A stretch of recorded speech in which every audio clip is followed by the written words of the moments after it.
नेता टाइप आधा काम मत करो, सब्सक्राइब के साथ साथ बेल आइकॉन भी दबाओ। नमस्कार, बोल के लब आजाद है तेरे बाएं अभिसार शर्मा और बोल में दो मुद्दे आपके सामने मैं लेकर आ रहा हूं।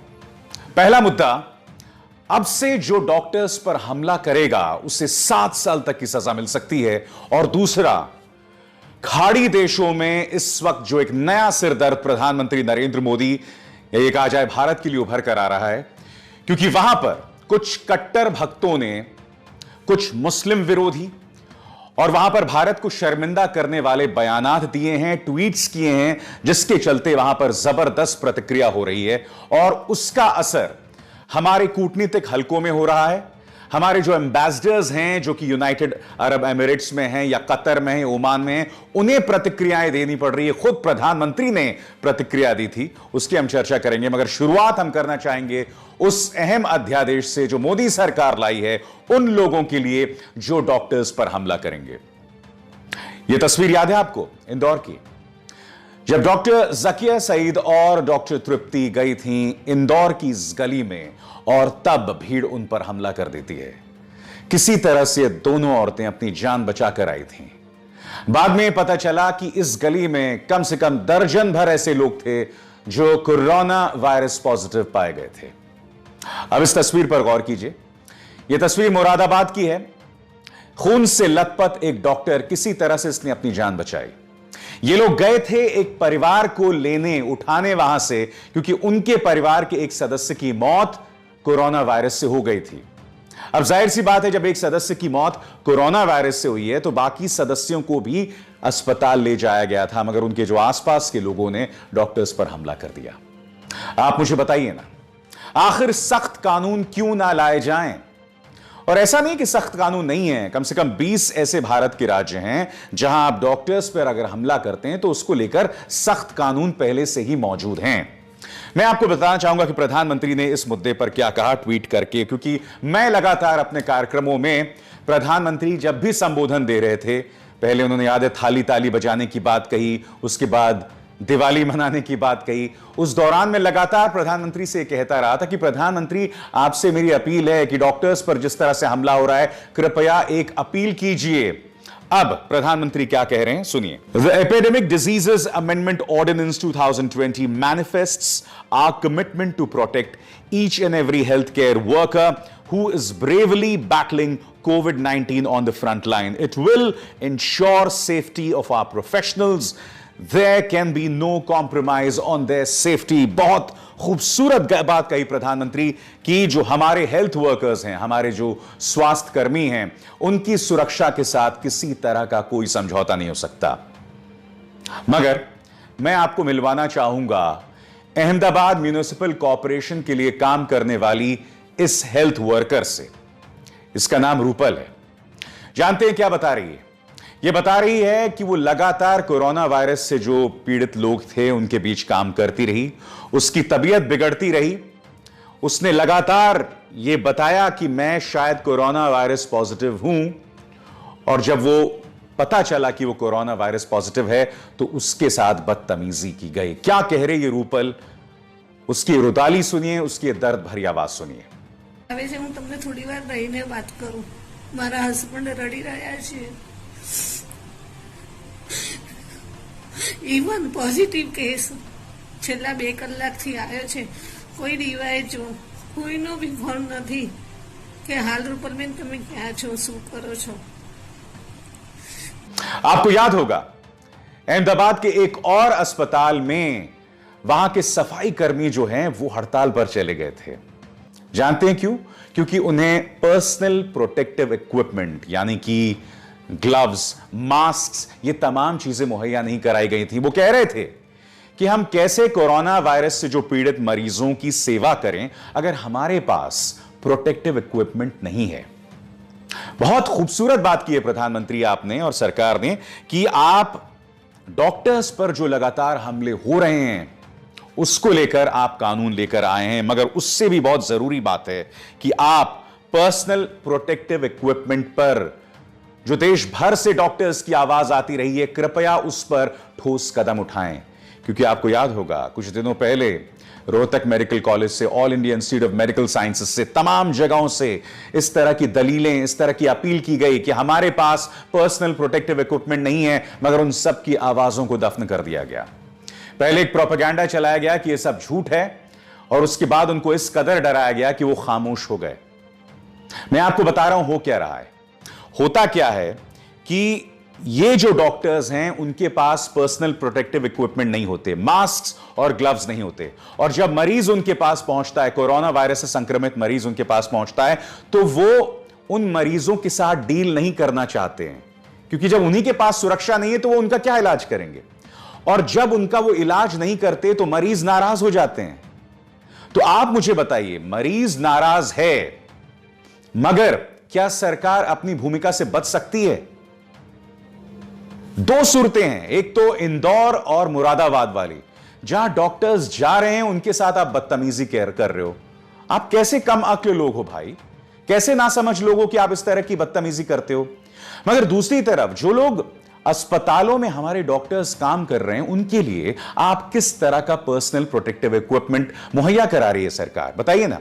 सरकार की जवाबदेही इस मुद्दे पर कहां है? सरकार को पूरी तरह से इस मुद्दे से बच जाती है, क्योंकि इस मुद्दे को लेकर मीडिया भी सवाल नहीं उठाती, और जो आप विदेशों से पर्सनल प्रोटेक्टिव इक्विपमेंट के किट्स मंगाते हैं, उसको लेकर भी गड़बड़ झाला हो जाता है। मैं आपको बताना चाहूंगा, लाइव मिनट की एक खबर है, पढ़ के सुनाना चाहूंगा, गौर कीजिएगा इस पर। Test kits for the detection and surveillance of COVID-19 cases in India that have apparently been found faulty had been procured by the ICMR from China, from Chinese vendors approved by Chinese authorities, a senior government official said on Tuesday. The comment comes as the ICMR on Tuesday advised states not to use the testing kits for the next 2 days, saying it will issue an advisory after medical teams carry out field validation of the kits. दो चीजें हैं यहां पर। पहले, ICMR China से ये kits हासिल करती है, बाद में ICMR ही राज्यों से कहती कि साहब इन किट्स का इस्तेमाल मत कीजिए, इनमें वो गड़बड़ है। तो मैं आपसे यही तो जानना चाहता हूं, एक ऐसे वक्त जब देश कोरोना संकट का सामना कर रहा है, तो क्या Indian council of medical research इस तरह के ढीले अधूरे काम करती है? और मैं यही तो बोल रहा हूं ना, इनकी जवाबदेही कहां है भाई? हर बार मैं देख रहा हूं सरकार जनता पर थोप देती है। जनता जब गलती करती है तो उस पर कार्रवाई की जानी चाहिए। तबलीगी जमात के जो लोग कोरोना वायरस फैलाते हैं उन्हें आप कटघरे में रखिए, मगर जो गृह मंत्रालय उस मरकज को अनुमति देती है या देता है, उसे भी कटघरे में रखिए। अगर हमारे डॉक्टर्स ये लगातार अपील कर रहे हैं कि प्लीज हमारे पास पर्याप्त पर्सनल प्रोटेक्टिव इक्विपमेंट नहीं है, तो उनकी भी आवाज सुनिए। सरकार को बचने का रास्ता मत दीजिए। सरकार के लिए तो बहुत आसान है, क्योंकि मीडिया तो आप जानते हो क्या दिखा रहा है। अब भी पालघर के नाम पर देश में सांप्रदायिक माहौल घोलने की कोशिश की जा रही है। अब भी न्यूज चैनल्स के जरिए समुदाय विशेष के सोशल बॉयकॉट की जमीन तैयार की जा रही है, और कई जगह पर जो हो भी रहा है। मगर आप सवाल उठाइए कि हमारे डॉक्टर्स के पास पर्सनल प्रोटेक्टिव इक्विपमेंट क्यों नहीं है? एक बहुत ही अजीबोगरीब हालात हैं। हम ये जंग लड़ रहे हैं, मगर हमारी प्राथमिकताएं कुछ अजीबोगरीब दिखाई दे रही हैं। हमें अपनी प्राथमिकताओं पर जोर देना होगा, क्योंकि देखिए, यह मत सोचिए कि मामला जो है देश के अंदर निपट जाएगा। अब जो मैं दूसरे मुद्दे की आपसे बात करने जा रहा हूं ना, देश की बदनामी विदेशों में हो रही है। जी हां, मध्य पूर्व के देशों में एक जबरदस्त प्रतिक्रिया आई है, और मैं आपको बताता हूं क्यों। सबसे पहले मैं आपको दिखाना चाहूंगा प्रधानमंत्री नरेंद्र मोदी का एक ट्वीट जो कुछ दिनों पहले किया था, जिसमें वो ये कह रहे हैं कि कोरोना संकट के सामने हम एक साथ लड़ाई लड़ेंगे, और जब ये महामारी या बीमारी आप पर हमला करती है ना, तो आपके धर्म, आपकी जाति, आपका रंग, आपकी भाषा नहीं देखती। प्रधानमंत्री को क्यों कहना पड़ा? क्योंकि जो मिडिल ईस्ट के देश हैं, गल्फ के देश हैं, वहां पर कुछ भारतीय कुछ जहरीली बातें कर रहे थे और उसको लेकर वहां के हुक्मरानों में जबरदस्त नाराजगी थी। उन्होंने क्या कहा मैं नहीं बोलना चाहता हूं, मैं आपको बताना चाहता हूं कि हमारे जो एम्बेसडर्स हैं, हमारे जो राजदूत वहां पर पोस्टेड हैं, उनके लिए कितनी बड़ी मुश्किल है। मसलन आपके स्क्रीन पर एम्बेसडर पवन कपूर, जो कि हमारे एम्बेसडर हैं यूएई में, वो क्या कह रहे हैं? India and UAE share the value of non-discrimination on any grounds. Discrimination is against our moral fabric and the rule of law. Indian nationals in the UAE should always remember this. वो नसीहत दे रहे हैं UAE में भारतीय जो बसे हैं, और वो क्या कह रहे हैं कि पक्षपात मत कीजिए, कि किसी तरह का डिस्क्रिमिनेशन मत कीजिए। ऐसा वो क्यों कह रहे हैं? क्योंकि कुछ भारतीय कुछ जो कट्टर समर्थक हैं, भक्त हैं, वो लोग जहरीले बयान दे रहे थे मुसलमानों के खिलाफ। ये भी बता रहे थे कि ये जो देश चल रहे हैं खाड़ी के, ये हमारे रहमो करम से चल रहे हैं। नतीजा वहां पर एक जबरदस्त प्रतिक्रिया हुई है। यूएई के आपने एम्बेसडर को सुन लिया, अब देखिए ओमान में जो हमारी एम्बेसी है उसने क्या बयान जारी किया है। The friendly relations between India and Oman are underpinned by our shared values of tolerance and pluralism. Let us all commit to maintaining unity and social harmony at this critical juncture. सब एका बनाए रखें, देश जब ऐसे हालात का सामना कर रहा है। हुआ क्या है? न सिर्फ कुछ लोगों के बयान जिससे मध्य पूर्व में, गल्फ में लोगों में जबरदस्त नाराजगी है, बल्कि हमारे कुछ जाने पहचाने लोग, उनके पुराने बयानात वो सामने उभर कर आए हैं। मसलन गौर कीजिए, तेजस्वी सूर्या ने क्या कहा था आपके स्क्रीन पर। तेजस्वी सूर्या ने आज से कई सालों पहले यह बात कही थी तारिक फतह का हवाला देते हुए, और उन्होंने आगे यह भी कहा था कि मैं इससे इत्तेफाक रखता हूं। इन्होंने क्या कहा था तेजस्वी सूर्या ने कि मध्य पूर्व में, अरब देशों में जो बच्चे पैदा होते हैं वो प्यार का परिणाम नहीं होते, वो सिर्फ सेक्स का परिणाम होते हैं, क्योंकि मध्य पूर्व में या अरब देशों में किसी भी महिला को ऑर्गेज़म नहीं होता। इसको लेकर वहां जबरदस्त नाराजगी थी। लोगों ने यह भी कहा प्रधानमंत्री आप अपने इस मिनिस्टर पर एक्शन लीजिए। उसके बाद क्या होता है? सोनू निगम का यह बयान, ये उन्होंने बयान दिया था आज से बहुत पहले, और क्या कहा था? God bless everyone. मैं एक मुसलमान नहीं हूं, मगर मुझे अजान के जरिए क्यों उठाया जाता है? यह जबरदस्ती का धर्म थोपना भारत में आखिर कब बंद होगा? उसके बाद वो ये भी कहते हैं कि मोहम्मद ने जब इस्लाम बनाया था तब बिजली नहीं थी, तो मुझे इस कोलाहल का, इस शोर का सामना क्यों करना पड़ रहा है एडिसन के बाद? क्या यह इस्लाम विरोधी है? मुद्दा वो नहीं है। देखिए, अगर कोई कह रहा है कि भाई मैं अजान की वजह से सो नहीं पा रहा हूं, हो सकता है भाई नहीं सो पा रहे हो, मैं उस पर पढ़ना ही नहीं चाहूंगा कि इस्लाम विरोधी है कि नहीं। मगर आप जानते हैं इस वक्त सोनू निगम दुबई में है। अजीबोगरीब इत्तेफाक है, दुबई में, और अब उनके पुराने ट्वीट्स डिस्कवर किए जा रहे हैं।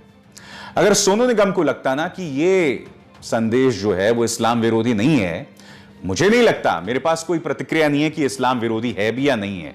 जैसे मैंने कहा ना कि अगर मेरे घर के साथ में कोई मंदिर है या मस्जिद है और उसकी वजह से मेरे घर में शोर हो रहा है, तो जाहिर सी बात है मैं कैसे सोऊंगा। मगर नतीजा क्या हुआ कि सोनू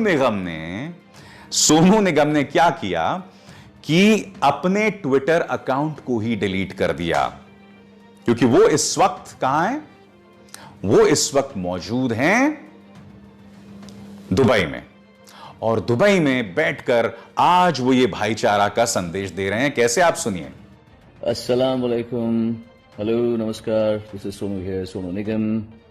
किल आम व अंतुम बखैर। My friends, we are going through tumultuous times. Never in our wildest dreams did we ever imagine we'll be seeing such times. Coronavirus. I am right now in Dubai. My family is based in Dubai, so I'm connected to Dubai, and I feel for Dubai, and that's why I thought it is my duty to reach out to the people of United Arab Emirates. Sonu Nigam इस तरह की बातें 2014 से पहले नहीं किया करते थे। मुझे आपत्ति इस बात पर है दोस्तों, 2014 से पहले इस सरकार की कट्टर विचारधारा में खुद को एक्सेप्टेबल बनाने के लिए, खुद को स्वीकार्य बनाने के लिए मैंने कभी भी सोनू निगम के मुंह से इस तरह की बातें नहीं सुनी। आज ये सबक है ऐसे लोगों का कि जो बात आप अपने घर के अंदर बोल सकते हैं, हमेशा ध्यान रखिए, क्या वो सड़क पर भी उतर के आप कह सकते हैं? क्या आप अगली गली में भी उतर के आप ये बात कह सकते हैं? क्या अगले शहर में भी आप उतर के बात कह सकते हैं? क्या अगले राज्य में भी उतर के बात कह सकते हैं? क्या आप वही बात किसी और देश में भी जाकर कह सकते हैं? सोनू निगम साहब, जी हां, आपको दुबई जाकर यह बात समझ आ गई कि मैं ये बातें दूसरे देशों में नहीं कह सकता, तो ऐसी बातें करनी ही क्यों? या तो अगर आपको लगता है कि आपने सही कहा है, मैंने आपको कसूरवार नहीं ठहराया आपके इस बयान के लिए। अगर आपको लगता है कि आपने सही कहा, तो आपने अपना ट्विटर अकाउंट क्यों डिलीट किया? बताइए। तो मैं जो आपको लगातार कह रहा हूं कि खाड़ी में इस वक्त लाखों भारतीय काम करते हैं। एक सर्वे के मुताबिक शायद 1 करोड़ से भी ज्यादा, हो सकता है ये आंकड़ा बहुत कम हो। आप सोचिए, जब इस तरह का जहर बीजेपी आईटी सेल फैलाएगी, तो हमारे उन भारतीयों को, जिनमें कई हिंदू भी हैं, जो बसे हुए हैं कतर में, ओमान में, यूएई में, सऊदी अरब में, उनके लिए कितनी मुश्किल हो जाएगी? बताइए ना। वहां तो डेमोक्रेसी भी नहीं है, वहां तो कोई सुनवाई भी नहीं है। आप सोचिए, जब आप इस तरह की जहरीली बातें करते हैं, मैंने कुछ 2 रुपए प्रति ट्वीट पर बिकने वाले बीजेपी आईटी सेल के कुछ लोग, वो लोग क्या कर रहे थे, उन्होंने अपने लोकेशन को जानबूझकर कुवैत या कोई मिडिल ईस्ट कंट्री कर दिया, और उसका मकसद यह था कि हम जानबूझकर अपने अकाउंट से जहरीली बातें करें मुसलमानों के बारे में, और फिर हमारी वहां शिकायत हो और वहां बेवजह का असमंजस फैले। आज मैं आपसे कहना चाहता हूं, आपके इस रवैये की वजह से हमारे भारतीय जो वहां बसे हैं, उनके लिए मुश्किलें पैदा हो रही हैं। और मैं ये बता दूं, जिन लोगों ने वो जहरीली बातें की थी, एक प्रीति है, एक सौरभ है, ये सब तो हिंदू है ना। इनसे जुड़े फैमिलीज हैं, इनसे जुड़े एम्प्लॉइज हैं।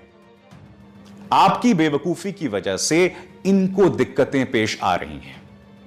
जाते जाते मैं आपको इंडियन एम्बेसडर है ना, उनका ये वीडियो संदेश सुनाना चाहूंगा जो उन्होंने भारतीयों के लिए दिया है।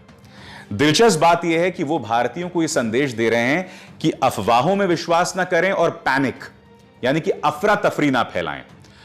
अब अगर आप ध्यान से देखेंगे इस वीडियो में, तो नीचे में पैनिक का जो अनुवाद है, ट्रांसलेशन है, वो आतंक कर दिया गया है। आप जानते हैं पैनिक और आतंक में बहुत बड़ा फर्क है। आप ये वीडियो देखिए, फिर बात करता हूं मैं।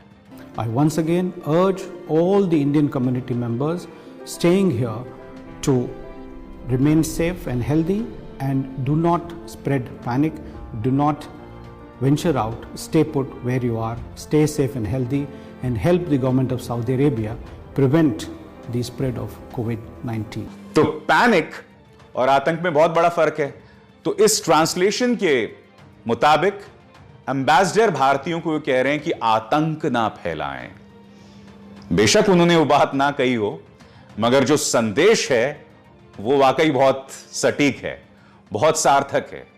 मेरी भी आपसे अपील, खासकर बीजेपी आईटी सेल की से, कि कृपया आतंक ना फैलाएं, क्योंकि जब आप ऐसी बातें करते हैं तो मेरे भारतीय, मेरे भाई बहन जो वहां बसे हुए हैं, उनके लिए मुश्किलें पेश आती हैं। अपनी सियासत से ऊपर उठिए, फॉर गॉड्स सेक।